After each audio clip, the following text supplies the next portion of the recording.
Hi hello welcome to my channel anchor Rachana. Pakistan cricket team captain Babar రికార్డులు కొల్లగొడుతూనే ఉన్నాడు. 3 ఫార్మాట్లలో నిలకడైన ఆట తీరు కనబరుస్తున్న బాబర్ తాజాగా అమెరికాతో మ్యాచ్లో భారత క్రికెటర్ విరాట్ కోహ్లీ రికార్డుని బ్రేక్ చేశారు. అంతర్జాతీయ టీ20లో అత్యధిక పరుగులు చేసిన ఆటగాడిగా నిలిచాడు. ఇన్ని రోజులు ఈ రికార్డు విరాట్ పేరు మీదే ఉండేది. ఈ మ్యాచ్కు ముందు వరకు విరాట్ కోహ్లీ 118 మ్యాచ్లలో 4038 పరుగులతో టాప్లో ఉండగా ఇప్పుడు బాబర్ కోహ్లీని దాటేశారు.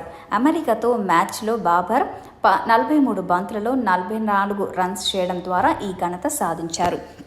ఇప్పుడు బాబర్ టీ20లో 120 మ్యాచ్లకు గాను 4067 రన్స్తో టాప్లో అయితే ఉన్నాడు. అత్యధిక స్కోర్ 122 కాగా మొత్తం 3 సెంచరీలు చేశారు. సగటు 41.08 స్ట్రైక్ రేట్ 129.77గా ఉంది. విరాట్ కోహ్లీ మొత్తం 118 మ్యాచ్లలో 51.11 యావరేజ్తో 4038 రన్స్తో రెండో స్థానంలో ఉన్నాడు. కోహ్లీ అంతర్జాతీయ టీ20లో 1 సెంచరీ చేయగా స్ట్రైక్ రేట్ 137.96గా ఉంది. ఇక టీమిండియా కెప్టెన్ రోహిత్ శర్మ ఈ లిస్టులో 3వ స్థానంలో ఉన్నాడు. హిట్ మ్యాన్ 152 మ్యాచ్లలో 31.45 యావరేజ్తో 4026 పరుగులు చేశారు. ఇంకా రోహిత్ స్ట్రైక్ రేట్ 139.99 కాగా ఏకంగా 5 సెంచరీలు బాదడం ఇక విశేషం. అమెరికాతో జరిగిన మ్యాచ్లో పాకిస్తాన్ ఓడిపోయింది. తొలుత బ్యాటింగ్ చేసిన పాక్ను 20 ఓవర్లలో 159 పరిమితం చేసింది.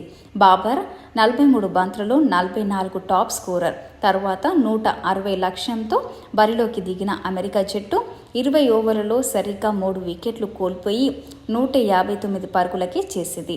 దీంతో స్కోర్లు అసమం కాగా సూపర్ ఓవర్ నిర్వహించారు. ఇందులో మొదట యుఎస్ఏ బ్యాటింగ్ చేసి 6 బంతులలో 18 రన్స్ చేసింది. తర్వాత పాక్ను 13 రన్స్కే కట్టడి చేసింది. దీంతో అమెరికా సంచలన విజయం నమోదు చేసింది.